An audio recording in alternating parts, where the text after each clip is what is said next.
All right, all right, all right. Welcome to Impostor Syndrome Exposed. I've got a slide so I don't have to remember the whole title.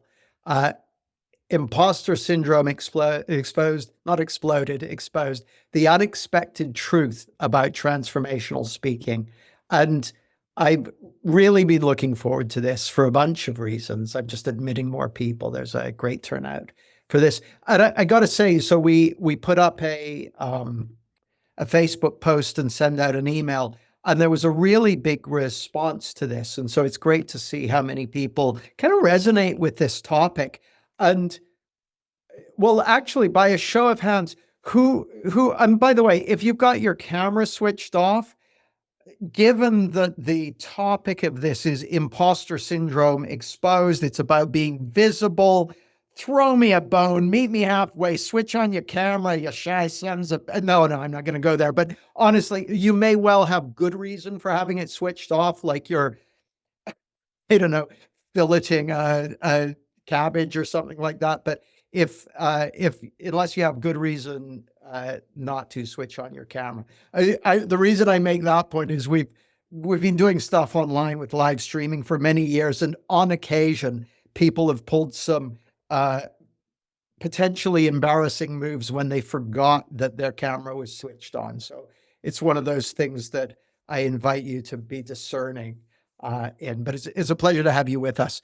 And just by a show of hands, who resonates most with, like, we've got two kind of elements to this. One is imposter syndrome and seeing through that. The other is this idea of transformational speaking. And I'm going to suggest that those are connected. But of the two, who relates more with imposter syndrome and seeing something about that and that sort of thing? So that was quite a few people. On the other hand, who relates more to just wanting to see something more about transformational speaking? What's that about? Okay, great. Well, we're going to be covering both. And as you're going to see, they're actually quite connected in a lot of ways. So let me just go back to my slideshow. They're not going to be a lot of slides, but they're primarily for me to remember anything I'm supposed to cover. So the outline of the masterclass, introduction, that's this bit. Oh, do me a favor, type in where you're dialing in from. I do like to see where everyone's coming from. It's always heartening. So either the country or town or city or village, or Lena's in Mexico, Fass is in Malvernia. This is great. Love it, love it, love it, love it. Margate, Hampshire, UK, Dorset, Bath. These are great. Epsom, Vienna, Johannesburg, New Zealand, amazing. Florida, Phoenix, Arizona, Galway. Great. Thank you for sharing those with me. I really love seeing where everyone's from. So yeah, the introduction, that's this bit. Then I'll say a bit about why now. The structure, we've got four main topics that I'm going to kind of riff around. The slides on those topics are literally the thing that's written there. So don't expect a bunch of additional content. Well, when I say don't expect a bunch of additional content, I expect I'll be telling stories and stuff, but I don't have a bunch of bullet points for you to inscribe into your notebook and then trot out at dinner parties and that sort of thing. Because what I'm going to suggest is that the most valuable source of information when it comes to the topics that we're going to be exploring today reside at the heart of your being.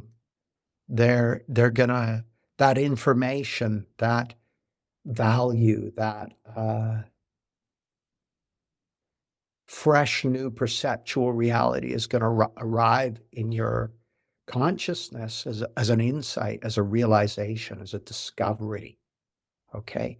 So while I'll be talking a lot, anyone who's spent any time with me knows that that's pretty much guaranteed.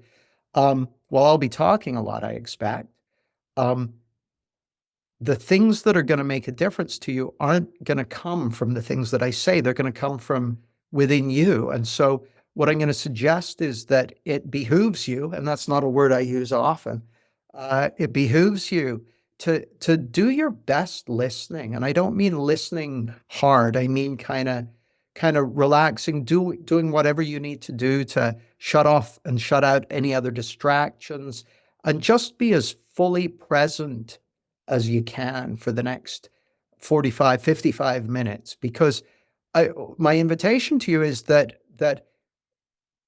it's entirely possible that you realize something, you discover something in the course of the next 55 minutes that has a profoundly transformational impact in your life. Like, especially given that this is a talk on, or a masterclass on transformational speaking, that's what I do for a living. Like, it's all I've got, right? Like my job in a way is to get with groups and help lead them into an insight-friendly space so they have the insights and realizations, the discoveries that have a transformational impact in their lives. So I want that for you. And the cool thing is, it's not even a function of time spent. You could be someone who's meeting me or hearing about this stuff for the first time, and you see something more deeply in the next hour than I've ever seen in my life, because the source of information is within you. So that's kind of a starting point for this. So I just thought I'd mention that. Why now? Good question. Why now? Oh, yeah. So those are the four main topics, if you like. There's also going to be the possibility of a coaching demo. So if someone would like coaching around this area, either of imposter syndrome or transformational speaking, or both, and you're willing to have it in front of a group of, how many are we? 65 people. Then I type into the chat coaching, semicolon, then one word or phrase, or at maximum one sentence, saying what you'd like coaching on. And I'll look through them, and if we get time, I'll choose someone. We'll do a coaching demo. Sound good? Okay. So Teresa said coaching, imposter syndrome. That's straight to the point. Jane said coaching, imposter. Nice. Okay. So we've already got some people to choose from. This is great. I'll come back to you in a bit on those. So why now? Why now? A couple of reasons. So I met up with my team. This is really cool. I've got a team, and we met up in Genoa in Italy in January. So just over a month ago. No, just over 2 months ago. And we had an amazing 3 days. And the purpose of that meeting was to set strategy for the business. And we came out of that meeting having not set strategy, but having uncovered something far more powerful and important and valuable. And what we came out of it with was a mission and vision and purpose for our business. So that the purpose was to champion the wisdom and intelligence in every single human being. Okay, so that's one of the reasons I'm doing this, and it's why I started it where I did, talking to you about the wisdom and intelligence that resides within you. I'm going to suggest that the only thing worth getting from our time together here is going to come from inside you, not going to come from me. So that's our purpose, to champion the wisdom and intelligence at the heart of every person. Our mission is to give each person a direct experience of that wisdom and intelligence, to give each person a direct experience of who they really are. And our vision is to create a protocol to give people that direct experience, or to support them in having that direct experience, and an organization to propagate that at a time of massive societal, cultural, and technological change, because the world is changing so fast. And so the reason transformational speak becomes part of that is that it's so funny. Someone just asked if they could have an AI meeting summary. Definitely not. Here's why. While AI can easily summarize all the stuff I say, I don't know if I mentioned it before, the only thing worth getting from this hour is the thing that arises from within you. And that's the one thing that AI can't summarize. AI isn't even going to know that it happened, but you're going to know. And the way that you're going to know is by being here when it happens by being present. So that's my invitation to you. As you can see, I'm recording this, but I make no promises about what we're going to do with that recording. So if you want the full recording, be fully here. That's the thing you can count on. So yeah, that our mission is to champion the wisdom and intelligence in everyone. And what's become clear to me is that while I feel very grateful to have learned from lots of great principles teachers and lots of amazing thinkers and explorers. I think the way that this is going to spread is also going to be through a grassroots movement. I think every single human being who feels inspired to awaken others, to share a transformational message, I think we need everyone's help in this. So I trust that if you're drawn to this, if you're attracted to this, then there's something that you want to share with the world. Something that you want to have seen and witnessed through you. So that's why we're doing this. And we're doing this, and I want you to get wonderful stuff from this. And if you want to take it further, we're doing a program at the end of the month, and so my team will let you know about that. I'm not going to go into it during this session. I'm just going to focus on creating the conditions, but we'll email you about it and that sort of thing. So, by the way, I'm happy to take any questions at any time. I may or may not answer them. So, but I'm happy to take them. So feel free to put them forward. So recognize imposter syndrome for what it truly is and dissolve it at its core. Okay, so what is imposter syndrome? Well, I'll tell you a quick story, actually. I'll tell you a couple of stories. So I once was asked to speak at an event. This was in London, maybe 5-10 years ago. And I got to the event that I was due to be headlining it. And what I discovered when I got there was they said, oh, part of our events is we have a speaking competition. So Jamie, as the keynote speaker, we'd like you to judge the speakers. So you're going to see 4 speakers and you judge them and say who's the best. And so I was thinking, I said, okay, not my usual thing, but I was thinking, well, what would I judge them on? What could I evaluate them? I was thinking about it. I thought, well, for me, the only thing I can evaluate a speaker on is, can I feel them? Did I get to meet them? Did I get to hear from the speaker? Or did I get to hear from their representative? And for 3 of the 4 speakers, I heard from their representative. Now, their representative was brilliantly trained. They pointed and gestured at all the right times. They paused for the right amount of time. They punctuated their points with powerful gestures. They had great posture. They oriented themselves to the audience correctly. But I couldn't feel them.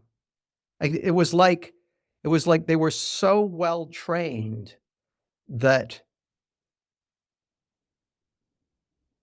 there was no them there. Like, I guess them was there, but it was so covered up with technique and structure and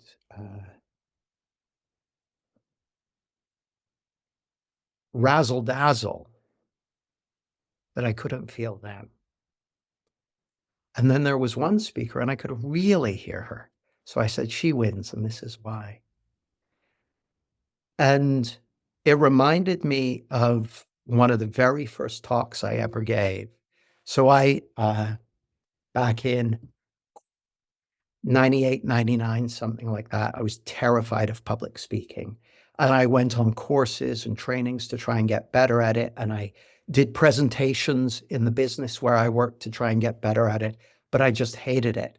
And then I got the opportunity, it was probably more like 2000, actually. I got the opportunity to speak at an NLP practice group and to do a talk on a topic that I was passionate about, right? You know, basically being yourself and following your path and being true to yourself and that sort of thing. And so I was on my way to give this talk and I was feeling really nervous. And, and so I was trying to organize my talk in my head and figure out what I would do when and what stories I would tell and all that sort of thing and what I would say, trying to rehearse the talk in my head. And I got to the venue and I had a sudden realization, which was, oh, you've just got to speak from the heart. And so I got up in front of this group and I said, I told them what I just told you. I said, I've been preparing my talk all the way here, but I realized that's not going to be it. I said, so I'm just going to speak from the heart. And I spoke from the heart for 10 minutes and I could really feel that I had the group. I had my arms around the group. They were with me. And about 10 minutes in, I got suddenly nervous and I started telling them some of the canned stuff I'd been preparing in the car on the way there. And immediately the feeling went. And I realized something really, really powerful, which is there's nothing more powerful than being yourself, because people can feel the truth of your being. And so this brings us to imposter syndrome. My assertion to you, well, I'll tell you one more story. I was due to give a talk. This was back in 2007, I think. And it was a talk for men. At the time I basically had this idea that men could be more attractive to potential dating partners by being themselves. You know, because I'd heard it. Every guy I ever met, they said that all their female friends and their mom told them, just be yourself, right? And so I was like, okay, well, how do you operationalize that? Because a lot of guys thought, well, I tried that, but the self I was being didn't seem to really have the desired effect. So it was called Attracting Women from the Inside Out. Anyway, so I said, I'm going to do this talk. Tickets sold really well. So I had a group of 30 or 40 or 50 guys who had all paid to come to this talk. And in the days leading up to the talk, I got more and more anxious.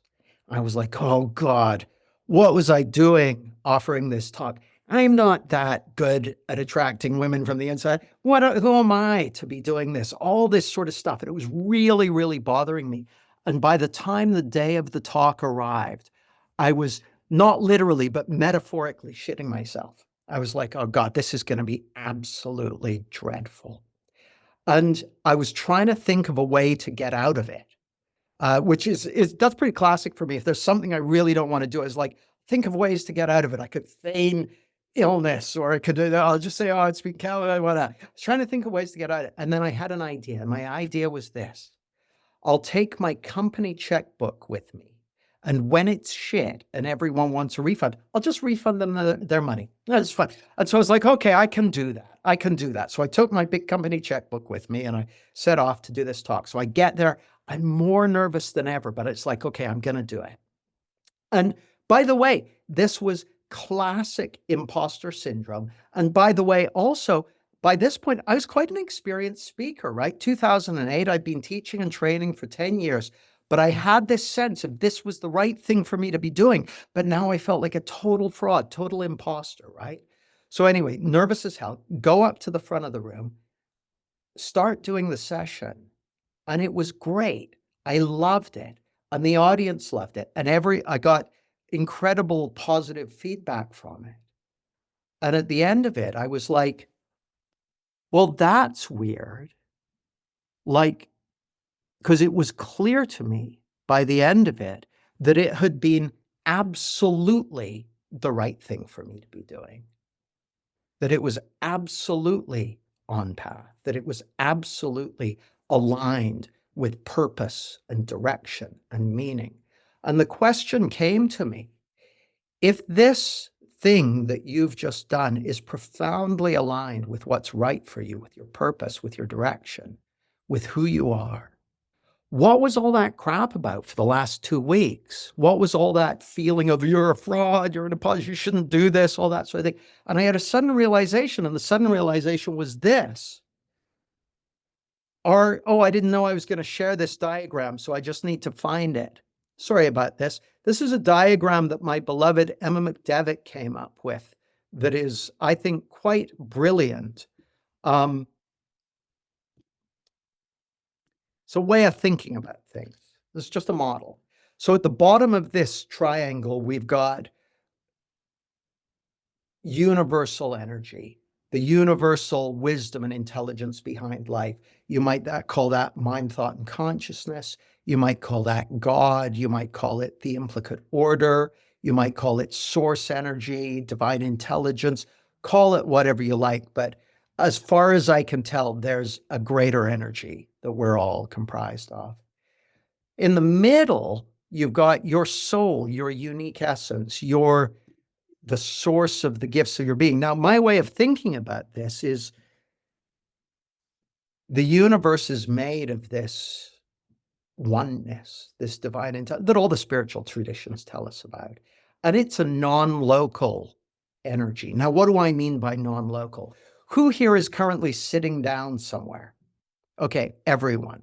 Now, I think if you check, you'll find that the reason you're able to sit in your chair rather than float around the room, bumping on the ceiling, is because gravity is pinning you to your chair, right?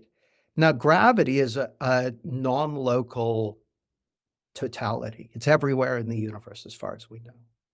Gravity isn't playing favorites. It's not your gravity. It's not like I look at Felix and he's got a chunk of gravity and that's his gravity. No, gravity's work at different strengths depending on, massive objects and that sort of thing. Gravity is at play everywhere in the known universe, and it's a non-local principle. But there's an expression of it that's pinning you to your chair. So it's a local expression of a non-local principle. Well, my assertion to you is that the universe is made of this divine intelligence, call it whatever you like, call it, dark matter, whatever you want to call it. And then at the heart of your being is a local expression of that non-local intelligence, that non-local energy. And that local expression at the heart of your being of that divine intelligence is the source of all the insights and realizations you've ever had. It's the source of all the richness and beauty you've ever experienced, all the love, all the peace, all the joy. And it's what's creating your experience of reality moment to moment. So that's the middle of the triangle. Then at the top of the triangle, we've got your conditioning, also known as your ego, your personality traits, your habits of thinking, how you think about yourself and the world and that sort of thing. And there's a tension between those two for all of us. We come into this world, we've got certain gifts, and then we get told by parents, friends, teachers, society, religious figures, television characters, we get told in a variety of ways to not be quite like ourselves and to be a little more like other people want us to be. And so there's a way in which your ego, your personality, your conditioning, to some degree, is going to be adrift with who you really are, with your unique expression, your unique way of being in the world, your unique gifts to give. And there's a way in which, this is just how I look at it, the process of transformation is one of bringing your ego identity, your conditioning, your personality traits more and more fully into alignment with the truth of your being. So that's what was happening for me when I went to do that talk. I got inspired to do that talk, right? And that came from the heart of my being. It's like, this is the right direction for you. And then my conditioning, my ego, my personality freaked the fuck out. It's like, blah, blah, blah. Because here's the thing, your conditioning, your personality, your ego only knows about the past. Your heart knows about the future. There's a wonderful quote from Steve Jobs that I love. He said, the founder of Apple, quite good at making things. He said, above all, have the courage to follow your heart and your intuition. They somehow already know what you truly want to become. Everything else is secondary. Now, he was good with words, right? He could have said that differently, but I love the somehow in there. What he's expressing is that somehow, in ways that he can't even explain, the truth of your being already knows what you truly are to become. Well, that's another way of saying the truth of your being, the heart of your nature, knows the future. Your conditioning, your personality, your ego, by definition, only knows about the past. It only knows about where you've been. So when I got the inspiration to do that talk, that was coming from the heart of my being. And then my conditioning was freaking out, going, no, no, no, this isn't what you've done in the past. No, no, no, no, no. And yet I did it. I loved it. The audience loved it. And it's like, well, I guess that's what I'm meant to be doing. And so I continued in that direction. Well, that's happened to me again and again and again. I get touched by an inspiration. I'm like, that's the way to go. And then ego kicks in and goes, you can't do that. Who are you to do that? Can anyone relate? Okay. So that, my friends, is recognizing imposter syndrome for what it truly is, which is ego that's not aligned with the truth of your being. And here's the thing, the truth of your being is going to guide you right through the center of all your conditioning so it can be healed, so it can be dissolved, right? So you'll get the nudge to move in a direction and your conditioning will freak out. And either you take a step in that direction or you go, oh, no, I can't do that. But if you take a step in the direction that you're being called in, then you will dissolve the conditioning, the ego, the internal obstacles to moving in that direction. Like you've got a built-in system for guiding you to exactly what you need in order to give your gifts to the world. Here's what I'm thinking. I've been talking a lot. Why don't we do a coaching demo now and then go to the other things that I mentioned on the list? So we've got coaching. Teresa was the first up with coaching around imposter syndrome. So Teresa, I'm going to start with you and we'll see how we get on. Guys, while I'm working with Teresa, my only request is keep your microphone muted and don't type anything into the chat. Are you guys okay with that? The reason is often when I'm coaching someone and either they have a question or I don't know something or that sort of thing, especially in a room full of coaches and change workers, people start typing in helpful advice into the chat. And that's not helpful in this context because in this context, I'm wanting to create a space where Teresa has the insights and realizations from within her that are going to make a difference to her. So not from within the chat. The things that are going to make a difference to Teresa are going to come from within her. That's my assertion anyway. So we'll see. Teresa, are you here? Just wave so I can see you. There she is. Teresa, lovely to see you. And you, Jamie. Thank you. Can you hear me okay? I can. Can you hear me? I can hear you beautifully. And Teresa, what we'll do is I'll work with you for probably 10 or 15 minutes, and then we'll pause and I may take some questions from people and that sort of thing, and then we'll continue with the session. Then I'll probably check in with you at the end of the session and say, how you doing? That's pretty much the structure. Is that okay with you? That's fine. Thank you. Okay. Let me see if there's anything else I need you to know. Oh yeah, here's the other thing. I may pause and have asides with the audience in between. Like I may say, I'm just going to go talk to these guys.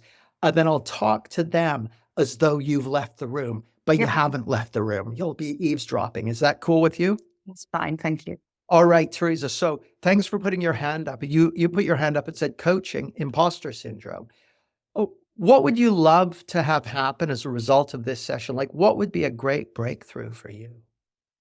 Do not have this unconscious fear that arises in relation to doing speaking or working with people or anything like that.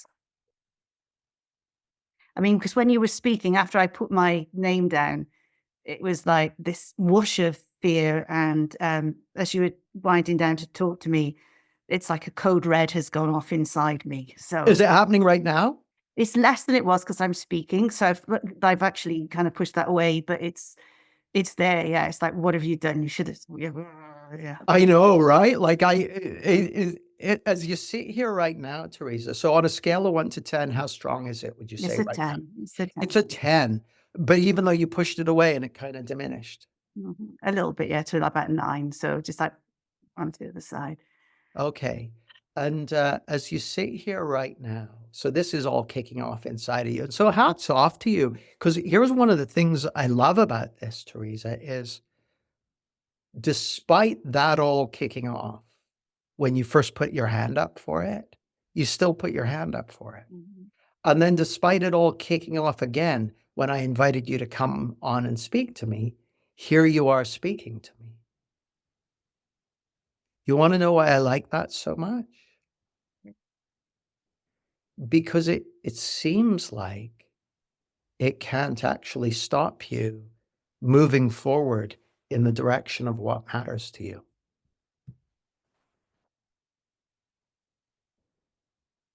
In this moment, no, it's not. Or because if I could have elegantly kind of like just got off, I probably would have done. I can relate. I can relate. I'm a problems, but it's when the quieter times when you go off and you go, right, okay, let's do this.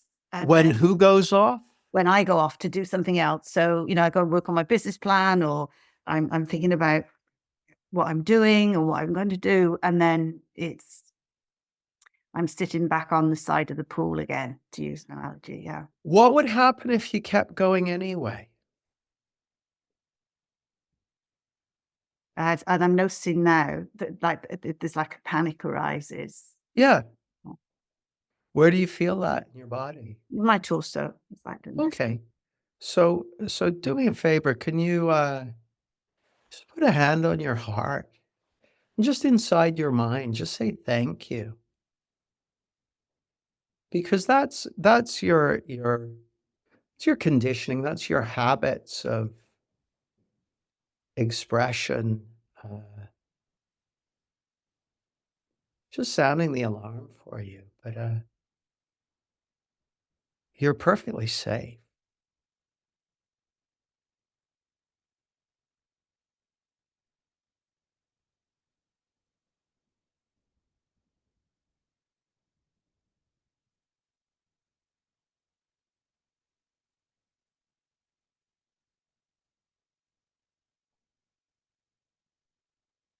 One of the things I really like about this, Teresa, is despite those alarms going off, despite all of that happening before you joined me, and then despite the panic happening, uh, here you are. Here you are. And I mean, you haven't exploded. The sky hasn't fallen down. Everything seems to be okay. I mean, aside from the massive fight or flight experiences you get hit with, which I understand can be uncomfortable.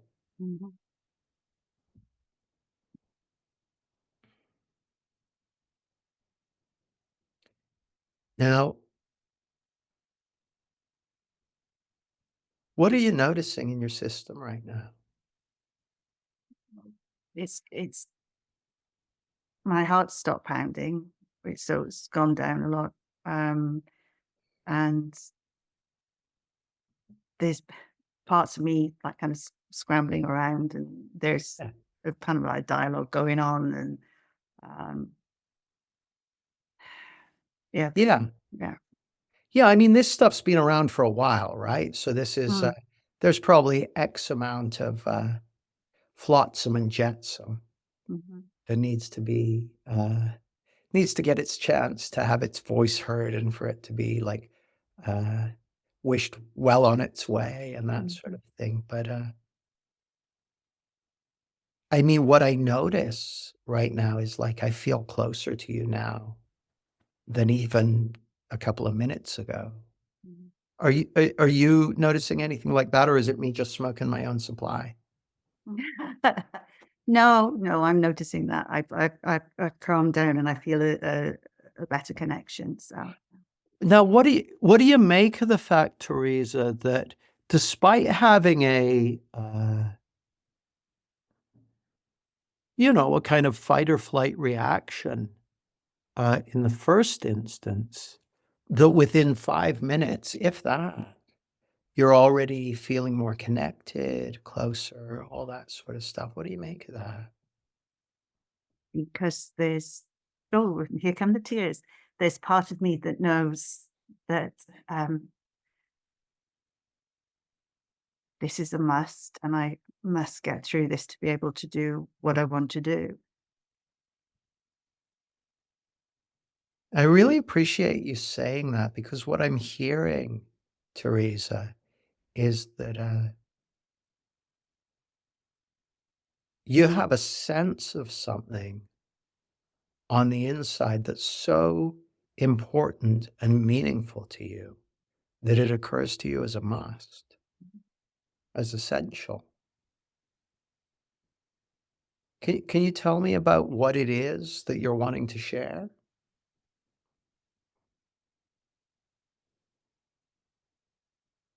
And do feel free to breathe. Breathing is, Everything's always good. it's non-optional. Yeah. Um, it, I just say, yes, it's bringing light to things. Mhm.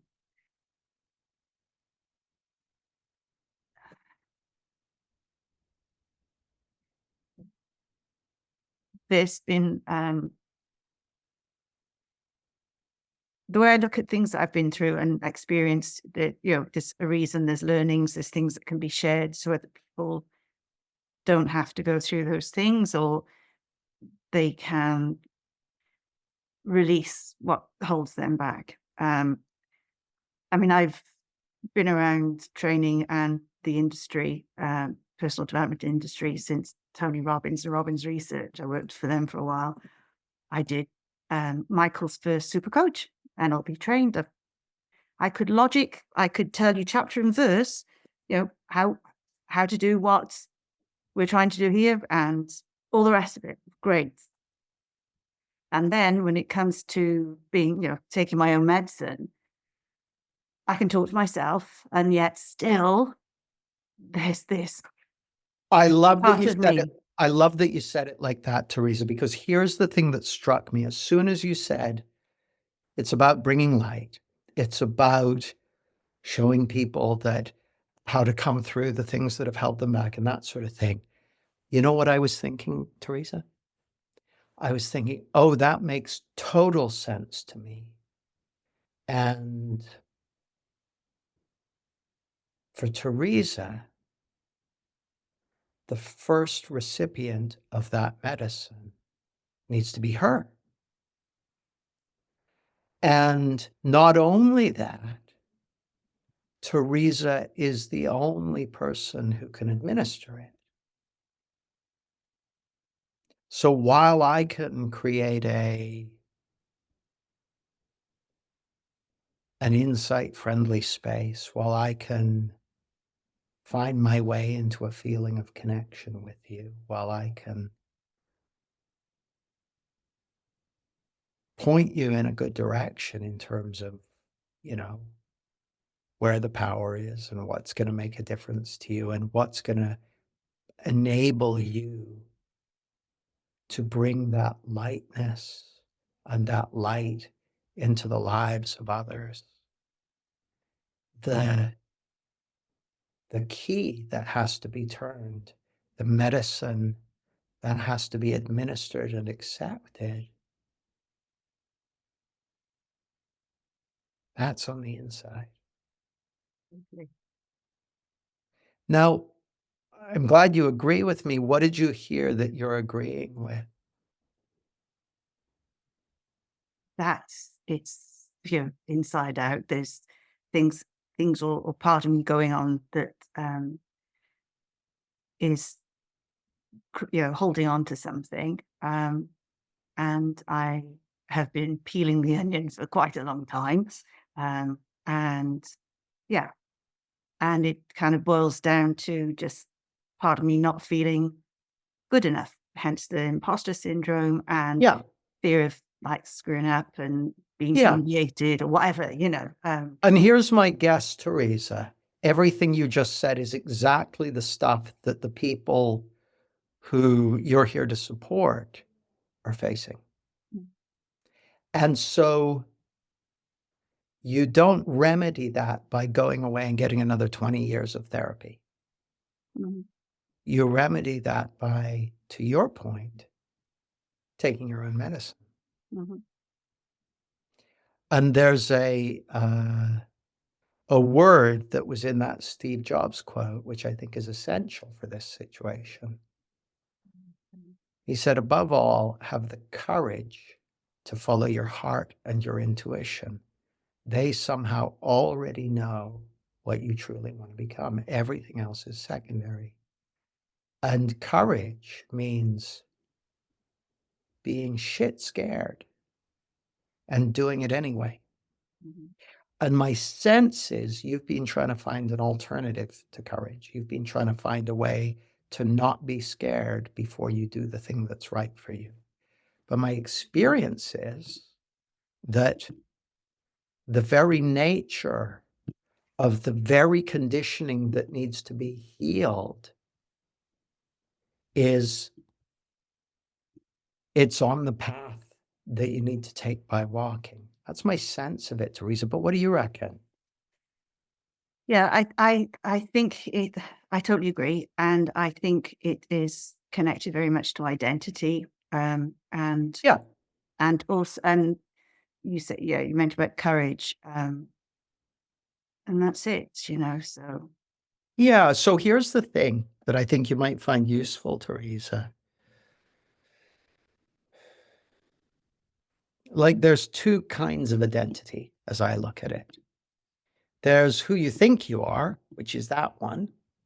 And there's who you really are, which is that spark of divinity that resides at the heart of your being. And it's who you really are that's been illuminating this path for you and pointing you in this direction all these years. And it's who you think you are that's been under the impression that you're not enough. But here's the thing, Teresa, there aren't enough courses in the world to convince the ego that it's enough.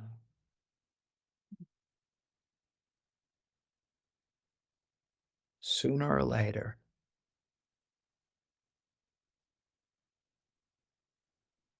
the only choice is,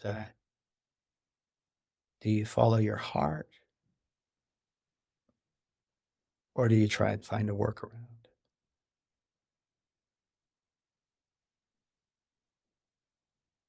Because the thing I know for sure, there's nothing wrong with you. If you go out and do this stuff, there's stuff you'll need to learn and stuff you'll get better at. You'll make mistakes, all that sort of stuff. Sure, that's natural, but there's nothing wrong with you.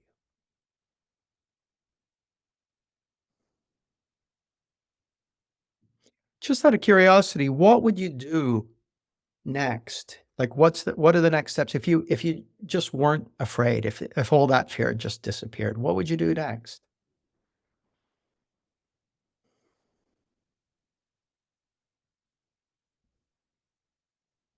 actually get on with it. What would that look like? Like what would that involve? Actually, if you were to actually, if I sent a team of scientists with clipboards and lab coats and they went, holy shit, she's actually getting on with it. What would they report back that they'd seen or heard or experienced? What would let them know that you were actually getting on with it?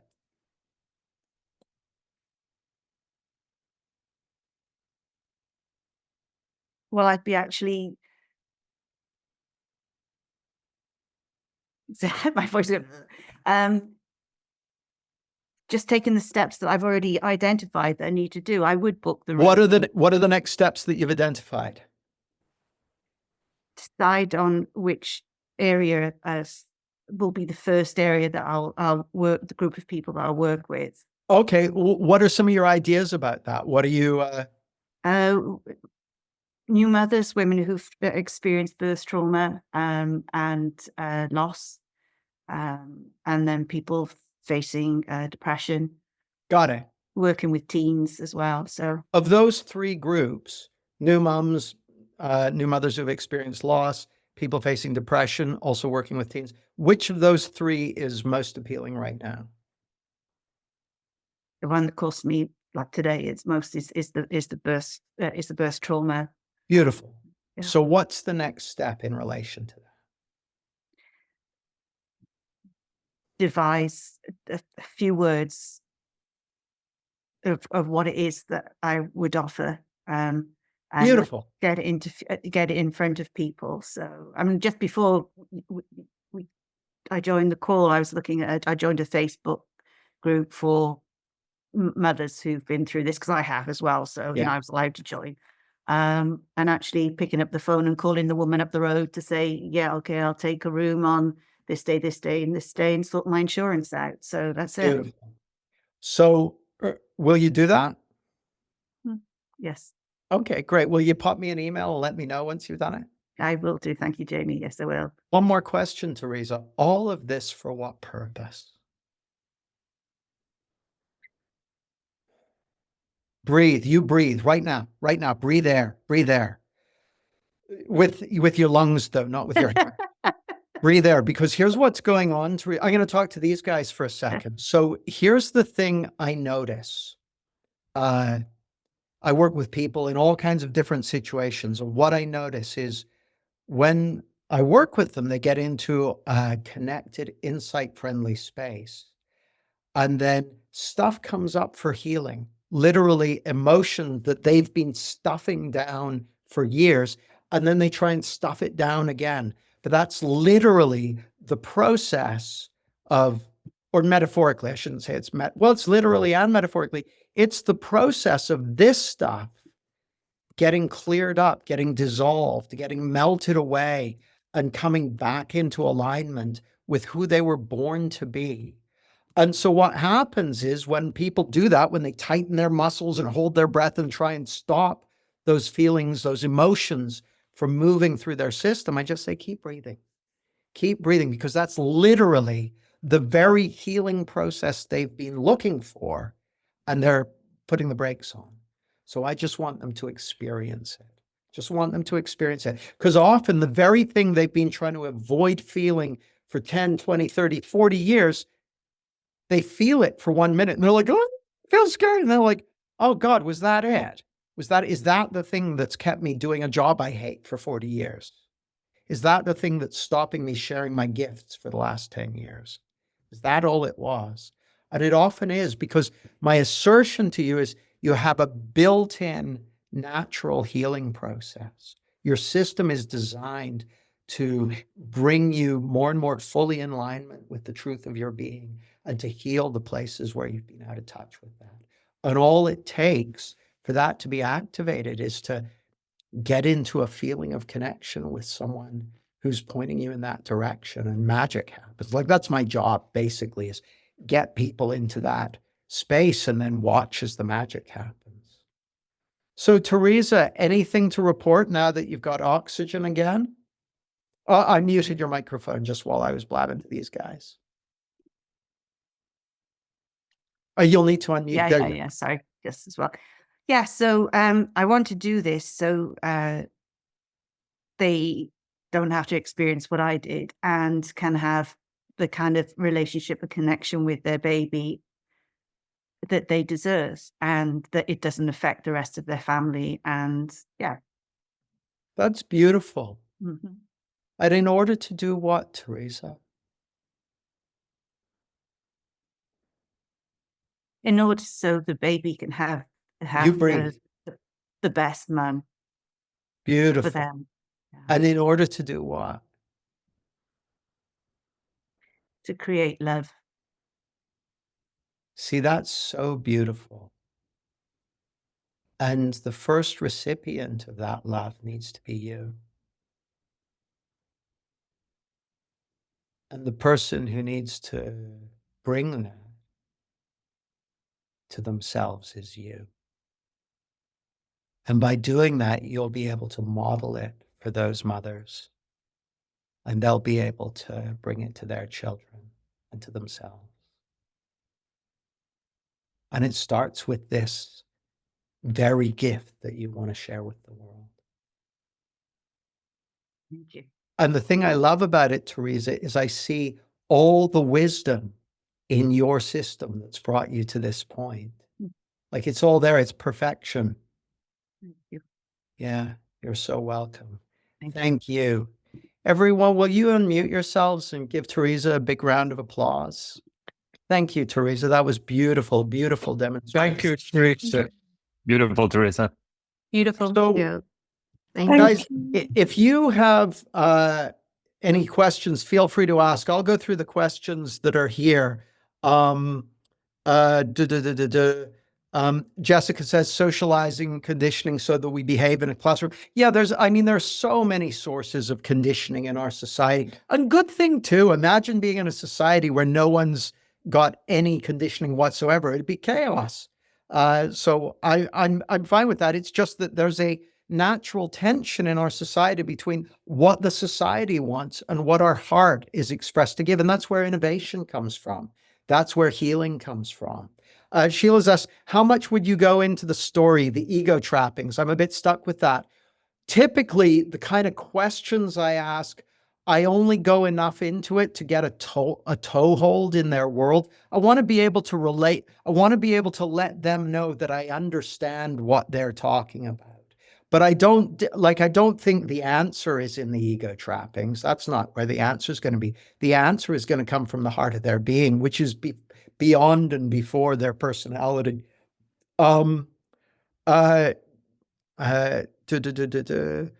Jane's asked a question. Is there another time I could get this? Jane, reach out to my team on info@jamiesmart.com and we can let you know if there are other times that are coming up. I'm doing a workshop, a one-day workshop at the end of the month, which is a paid for thing, but there will also be other free opportunities. Like I'm going to be doing more and more of this stuff. So there will be other opportunities. Juliet's interested in the statement, there are not enough courses in the world to convince you that you're good enough. Do you want to ask anything specific about that, or did you just find it interesting, Juliet? Shall I say that verbally? Yeah, if you like. Yeah, okay. Yeah, when you were showing the diagram and aligning the ego at the top part. Yeah. How does that fit into that statement then, if we're never ever going to feel the ego is good enough? Well, the point is that the ego isn't who you are. You're not your ego. Yeah. The ego is an image of self-importance. Now, the ego is here for a reason, right? Like it's not a useless vestige. It's valuable.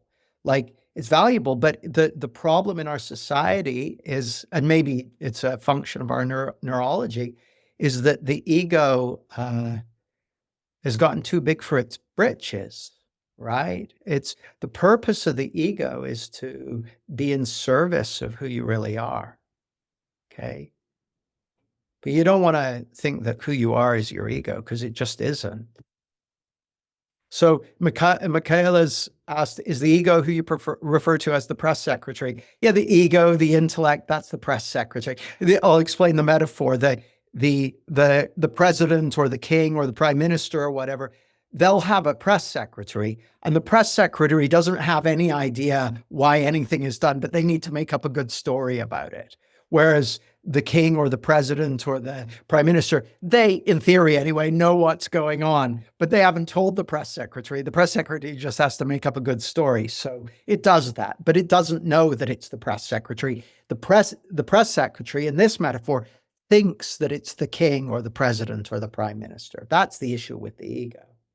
So yeah, my statement, by the way, I've got nothing against courses. Not only do I go on lots of courses, I teach lots of courses. So I'm not saying courses are useless. What I'm saying is the thing that's going to have you realize that you're enough is the insight that's going to come from the heart of your being. That's where it's going to come from. Now, that could happen on a course, or it could happen while you're, you know, working in a junkyard, or it could happen while you're on holiday, or it could happen when you're running a marathon or eating a lasagna. I'm not going to list all the things that people do. We just haven't got time, but insight is unconditional and can arrive at any time. On my courses and stuff, what I do is do my best to stack the deck in favor of people having the insights that are going to make a difference to them. But insight is unconditional. Felix asks, do you find for yourself and most speakers you've met that they toggle back and forth between tuning into this and being wary or nervous? Or do you find yourself to some degree bulletproof? Well, I'll tell you something interesting. I went to speak at the NATO Defense College in Rome. I was really looking forward to it. And I was the third speaker up in a all-day session where there were 3 speakers. And they had told, the person who had booked me explained that the audience was 50% civilian staff and 50% military.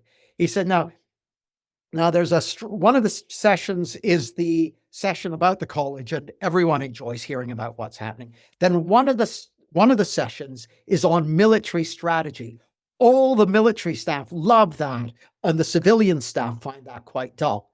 Then your session is on soft skills and well-being. The civilian staff love that, but the military staff find it very dull. So they'll be checking their watch all the way through.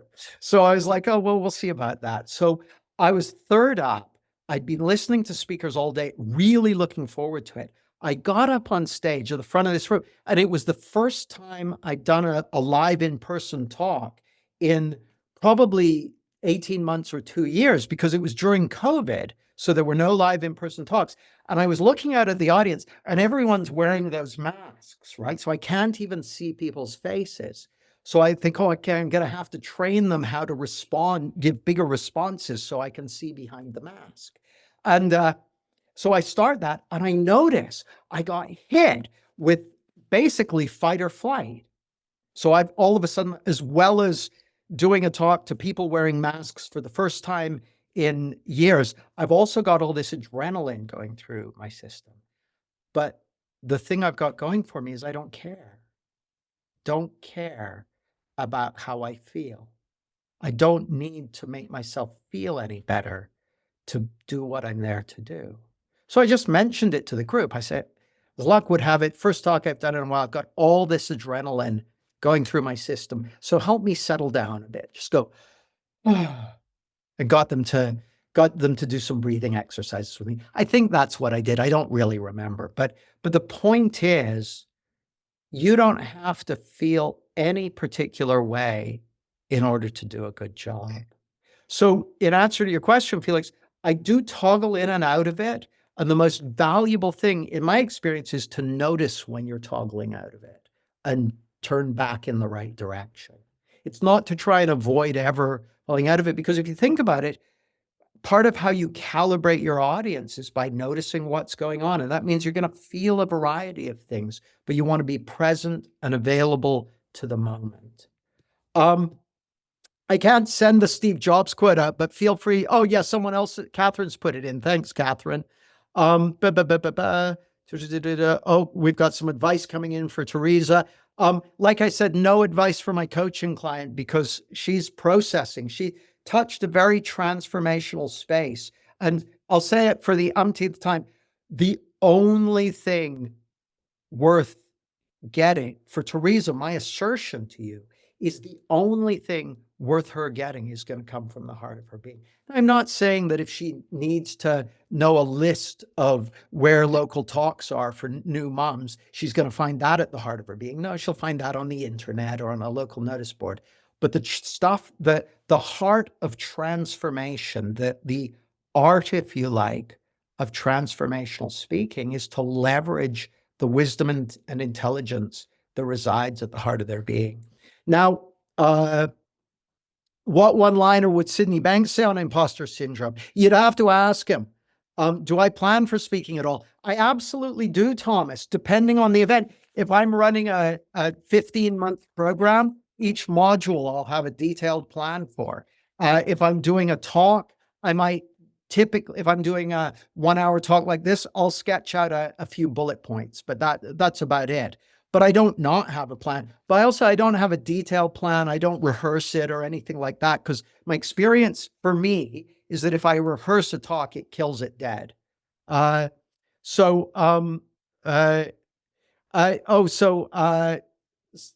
asked, what did the winner of the speaker competition do that made you really feel them?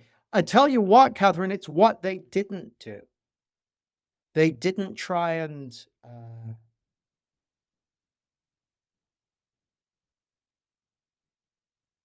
show me a more palatable version of who they are. They allowed their true self to shine through. So it's much more what they didn't do. The speakers who I didn't select as the winners presented a bunch of stuff that would have me think better of them, or it would have an audience think better of them. Whereas the person who did, they allowed themselves to be themselves. Now, let me just run through the rest of my bullets, because we've just run over time and I want to get through all the things that I promised. So let me see.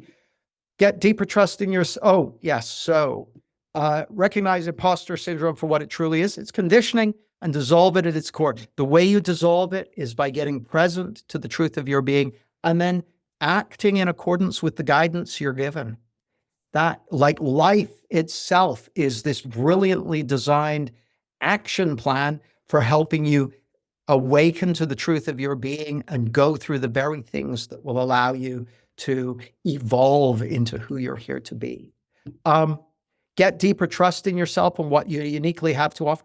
That comes part and parcel of it. The more you're willing to trust that inner guidance that's pointing you in the right direction. See, the issue isn't that people don't know what to do. They get guidance about what to do and they go, oh, that's scary. Give me a version of it that's not scary. No, you just need to do it. You do it and cool stuff will happen. Number 3, discover the clear next steps to confidently express your voice. I'm going to say you just need one next step, because the very nature of your inner guidance is next steps will be given to you. You know those plates in those plate stackers, and you take one off the top and you get the next one? That's what your inner guidance is like.